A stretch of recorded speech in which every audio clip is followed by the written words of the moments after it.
1. This was during my freshman year of high school, in a non-English speaking country, so I'll translate the interactions as best as I can. In high school I started. We had a geo teacher that was a bit uninterested in teaching, and more interested in authority.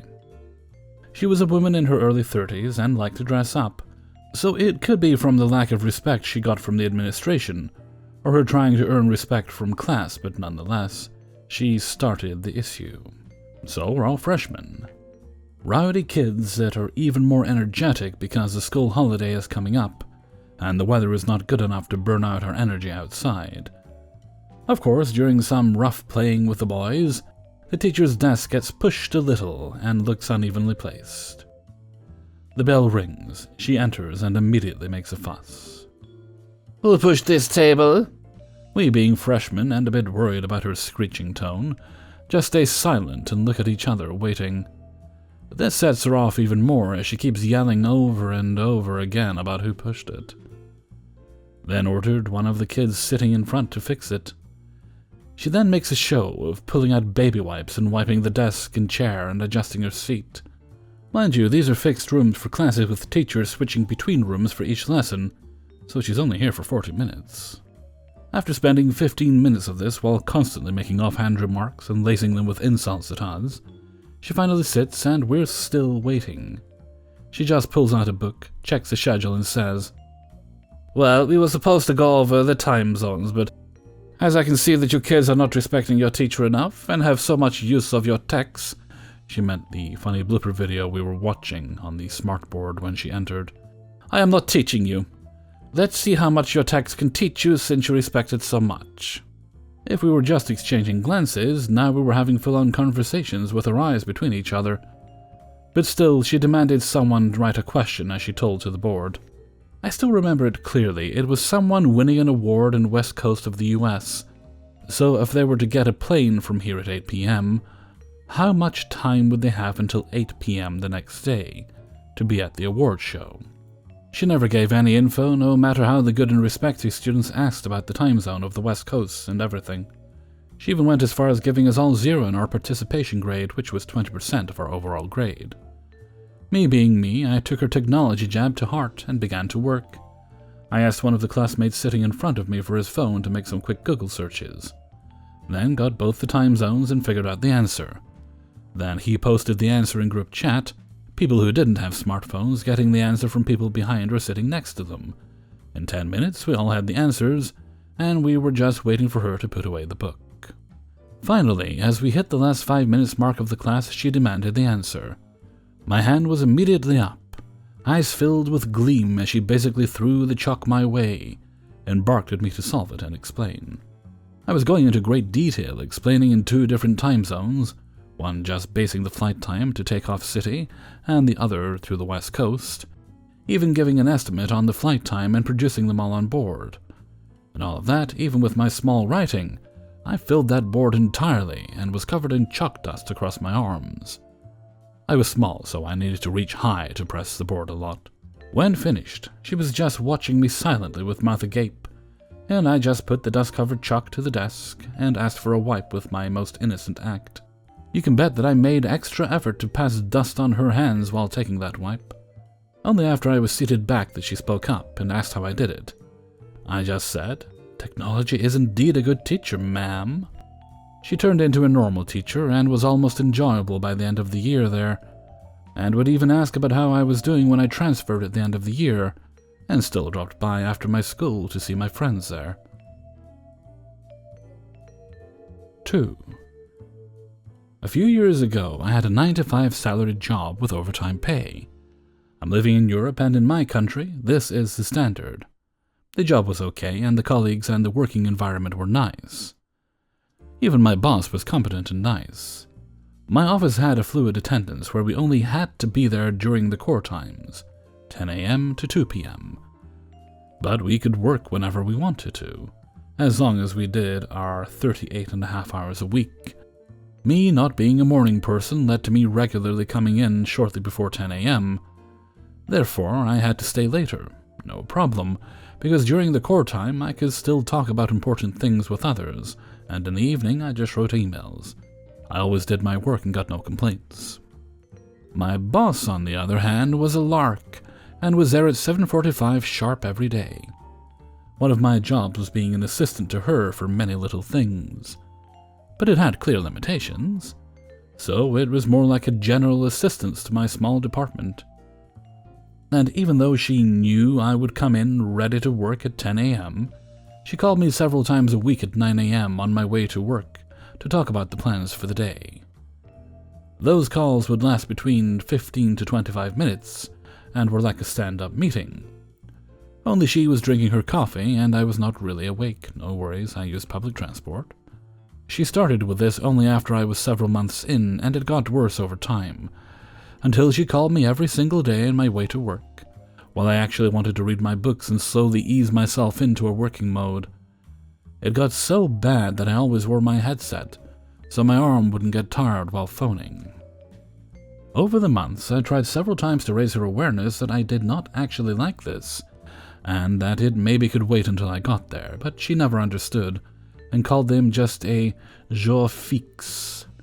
A jour fixe is French for fixed day, and is a short recurrent meeting about the status quo.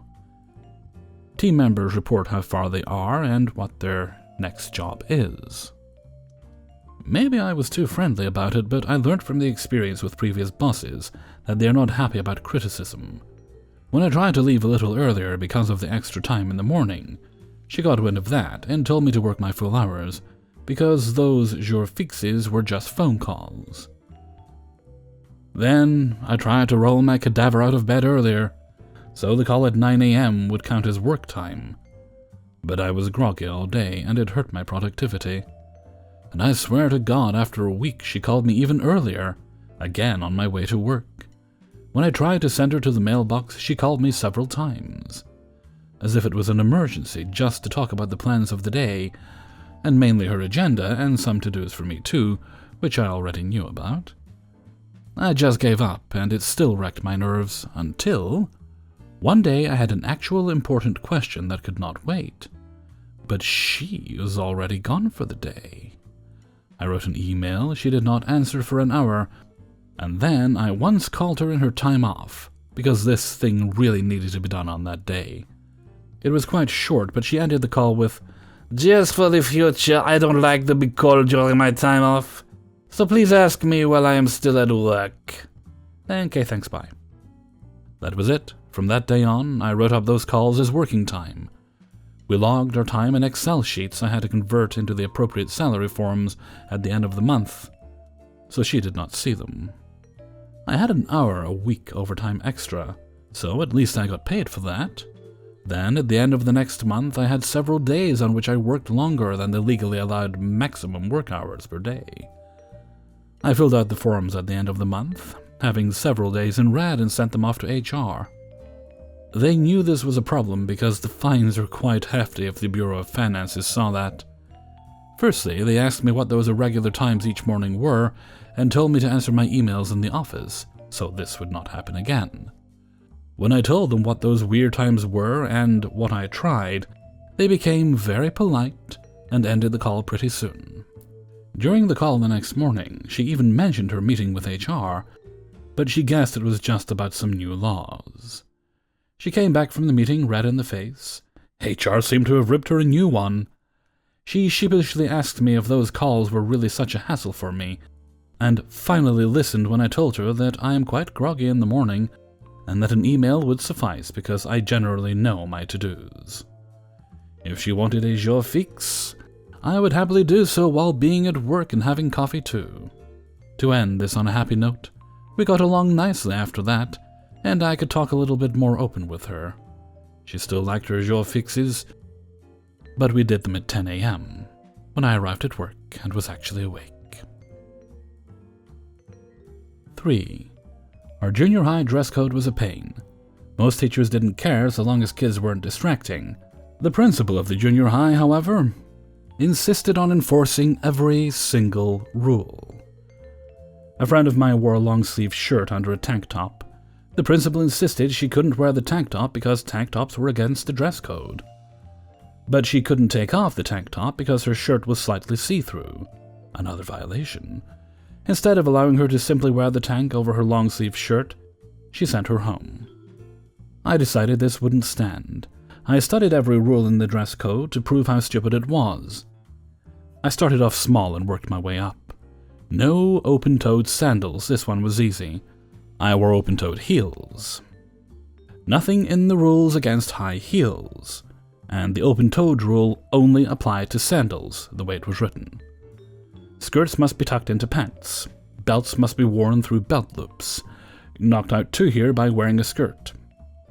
Skirts, or at least the one I wore, had no belt loops, and wasn't considered pants, so I was not required to tuck anything in or wear a stupid belt. Backpacks must be plain colored with no pins or excessive accessories. I picked up a briefcase from a resale shop and slapped it with every sticker I could find. Any random logo or inspirational sticker I had laying around got slapped on it. Technically, a briefcase isn't a backpack. No costumes allowed. I verified this. My school considered a costume to be anything only worn for a certain period of time or for a certain reason.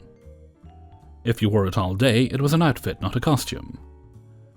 I abused this one so badly.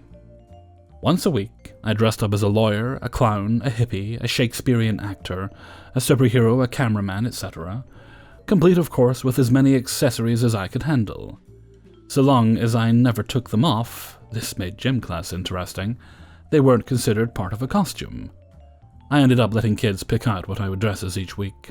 No crazy hairstyles. Kept my hair natural colors, and kept the styles as something that was at least popular at one point.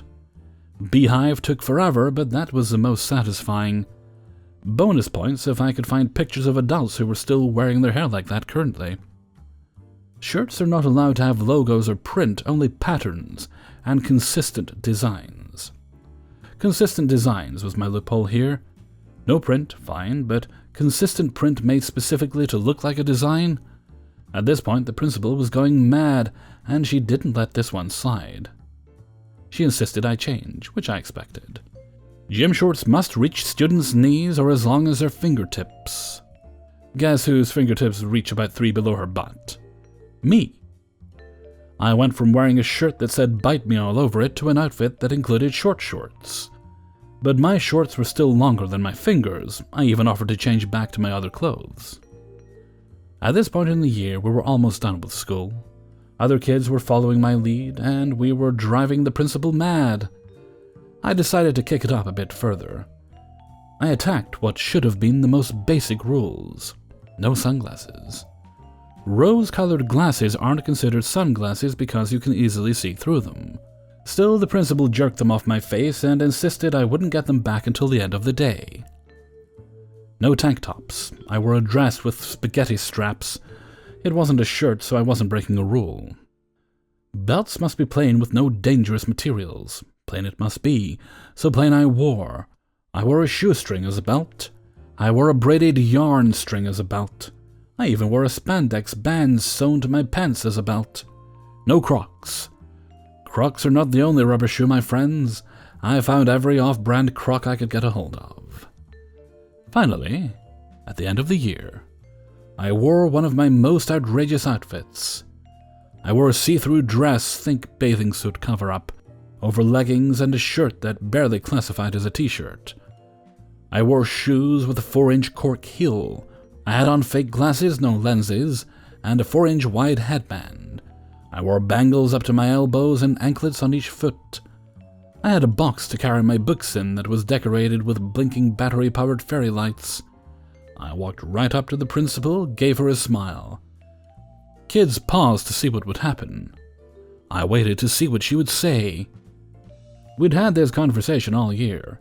She would point out the rule I broke, and I would prove how I didn't. She sighed.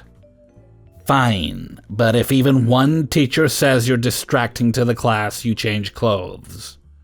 We shook on it. Only thing I had to ditch was most of the bangles. They kept clanging as I wrote. In the end, I ended up getting the dress code rewritten and amended, and the principal implemented a new procedure where dress code violations were not sent home. They were noted, and students had to wear a piece of duct tape indicating the specific violation. If you forgot a belt, you put a piece of tape on a belt loop. Kids only started to get in trouble after 3 dress code violations in the same week. Since she lightened up on the dress code and how harshly it was punished, she stopped having trouble with kids breaking it all the time. It worked out for everyone. 4. So this happened sometime in the 2010s, somewhere in the UK.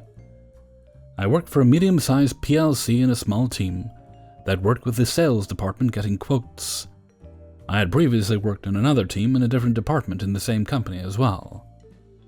So to set the scene, the company had recently had some issues with regulators, and senior management were either oblivious to the damage they were doing, or didn't care. They were trying to save costs, but going about it all the wrong way. So my team consists of 6 team members and a manager. We were fairly busy and often helped out each other on teams as well, and they would in turn help us.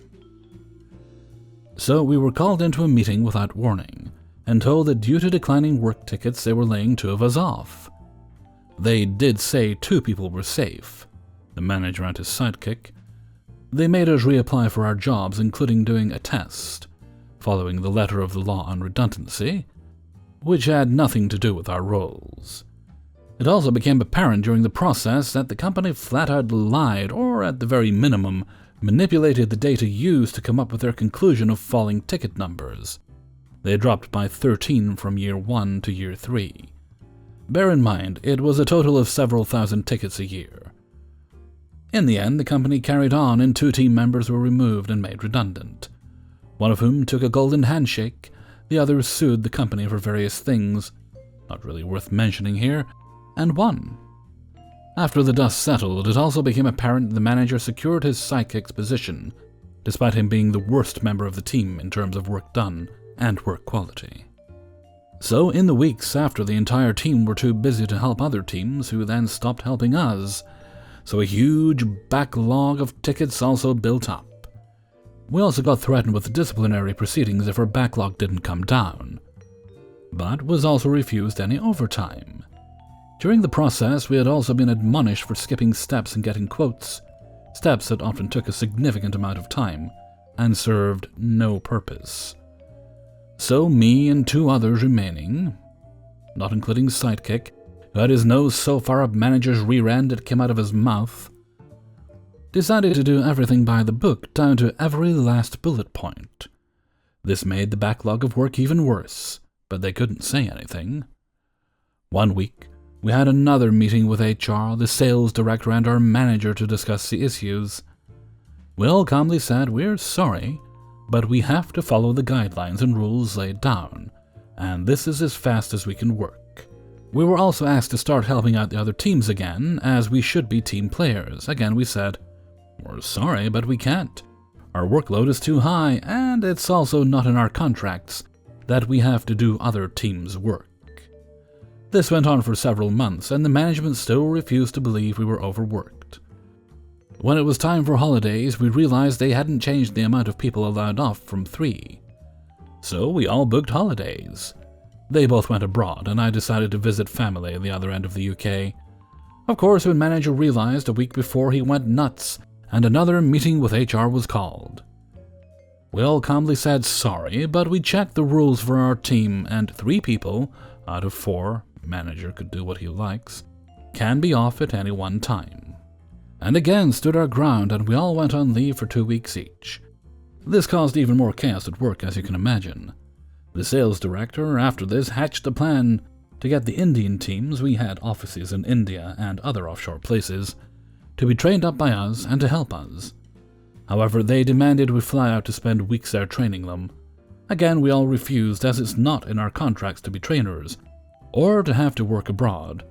They ignored the fact that I didn't have a passport at this point. So poor old manager and his sidekick traveled out and trained them for weeks. Eventually both stayed for over 2 months and failed to train them. We would send low-effort tickets to them, and they would screw it up, and we simply said, sorry, to fix this, we need to do it again. So after 6 months, they gave up that idea entirely.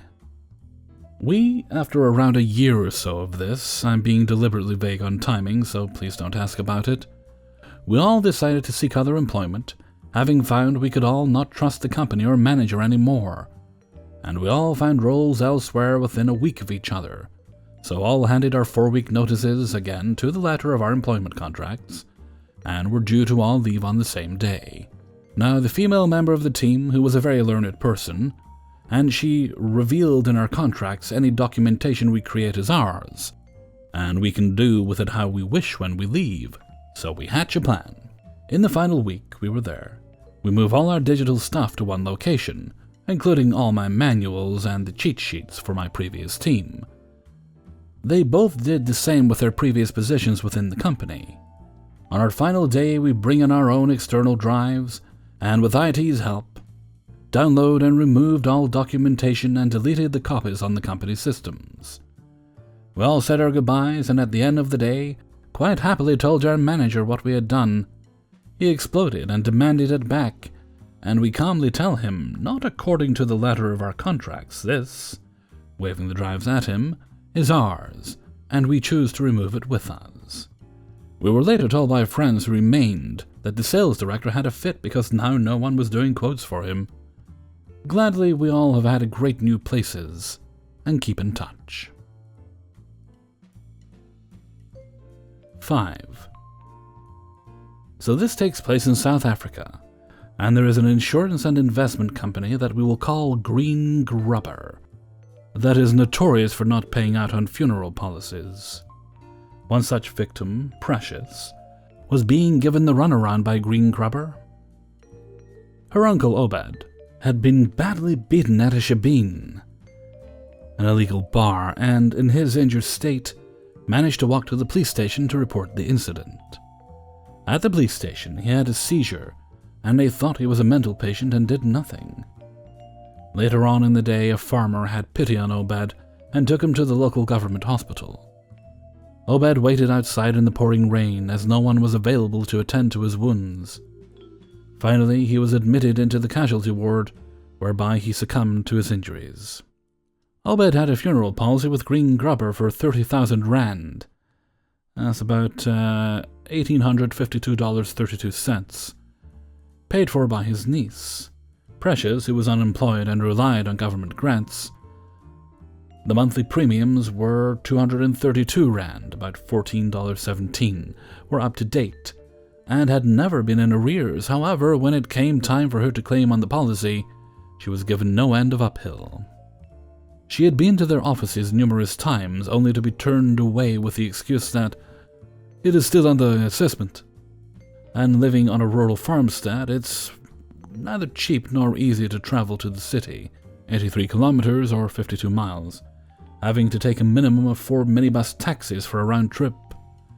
In addition, the morgue where the body was being kept wanted the body removed quickly and were charging storage per day, and these costs were adding up.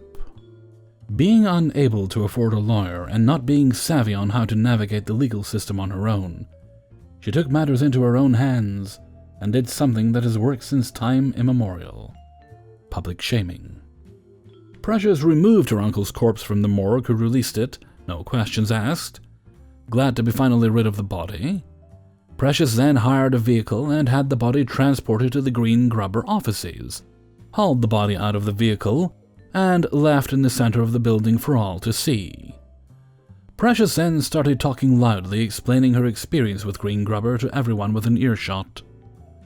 The Green Grubber staff were naturally spooked, and after 30 minutes, the assessment that they had been pending suddenly concluded, and the claim was approved. Precious left the body at Green Grubber offices and went to the bank to ensure the funds had been deposited, before returning and collecting the body. In addition, Green Grubber was made to pay for Zulu traditional rituals required to remove the deceased spirit from the premises, and apologize for its extreme treatment before being laid to rest. Respect towards elders and ancestors are a cornerstone in Zulu culture, and rituals usually require slaughter of cattle and other animals, which can end up being very expensive. Hey everybody, Hellfreezer here, and thank you very much for listening to Revenge is Ice Cream, number 62. And thank you very much to everybody who allowed me to use their stories in this video. While discussing things with Chad while making this video, it sent me on a journey. A frightful, horrifying journey. Trying to find glow-in-the-dark cat ears. Because of all the silly noises I make while recording. I did eventually find them. I found them on eBay, found them on Wish. I am now considering it. And I will leave you with that image in your head as I head off for now. So until next time, thank you very much for listening, and take very good care of yourself.